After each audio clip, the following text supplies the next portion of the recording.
right, here to break it all down, Senior White House Correspondent Kelly Wright and Michael O'Hanlon, Senior Fellow and Director of Research in Foreign Policy at the Brookings Institution. Gentlemen, welcome.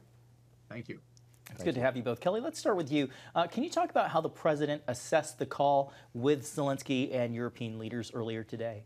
Sure, John. Good evening to you both. He started off by telling us today at the Kennedy Center during his news presser there that the talks were very friendly, very cordial, and that the European Union leaders, as well as Zelenskyy, were urging him to actually seek a ceasefire with Putin. And of course, the president is concerned about that. He wants to be able to do that, to read the room, to see what's happening. The bottom line is that the EU is supporting him and hopeful that the president will be able to get an immediate ceasefire. In fact, Prime Minister Keir Starmer of the UK was praising the president for opening the door in the first place to have this talk. Yeah. Michael, if you were advising the president, what would you lay out as concerns or parameters for President Trump's meeting with Putin and a potential trilateral meeting with both Russia and Ukraine? Hi, Jenna. Well, I'm generally encouraged by the preparation, the public statements, and Mr. Trump's lowering of expectations and realizing that he's not the guy to negotiate, for example, any land swaps.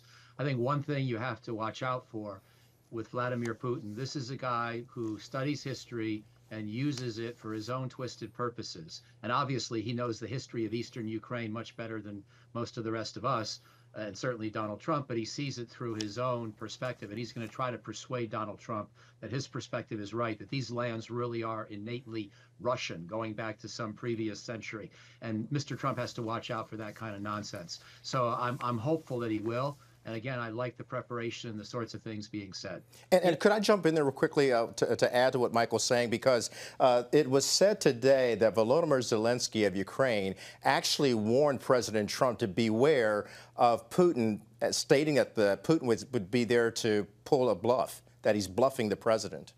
You know, in addition to that, thank you, Kelly, you know, Chancellor Merz stressed that the fundamental European and Ukrainian security interests must be protected in that call. Michael, I do want to ask you, President Trump threatened severe consequences if Russia doesn't agree to stop the fighting. Realistically, what can we expect to come out of this meeting, though? Well, on the consequences, and then I'll come back to the expectations, I think that President Trump obviously has found his rhythm with applying tariffs. And he does it usually for economic purposes, but he's become, whether you like it or not, he's become very quick at figuring out how to use these, and he's figured out parts of laws that were written long ago that allowed presidential waivers or exceptions or sort of stretching the idea of the law, and he's used it to the hilt. And we've seen him apply now secondary sanctions or tariffs on India because he doesn't like India buying Russian oil, even though, by the way, originally the United States wanted India to buy Russian oil. So I think that's what he's alluding to. In terms of expectations, I would be personally thrilled if we could even see movement towards a ceasefire and also movement towards the idea that if Russia wants land it doesn't currently control, it's going to have to do land swaps. That principle has been rejected by Russia so far. Frankly, it should be rejected and has been by Ukraine because it's not fair to Ukraine. We're talking about swapping land, all of which was Ukrainian before the war began. But at a minimum, Putin's got to be willing to sort of either freeze the current line or to do these land swaps. Those are the kinds of things I'm looking for. Yeah. Kelly, the White House is trying to manage expectations here, calling Friday a listening exercise. Does the president express any confidence in getting Putin to stop bombing at least the civilian areas in Ukraine? To be clear, he does not expect Putin to stop bombing innocent civilians in Ukraine. Does he want a ceasefire? Yes. Is he expecting that?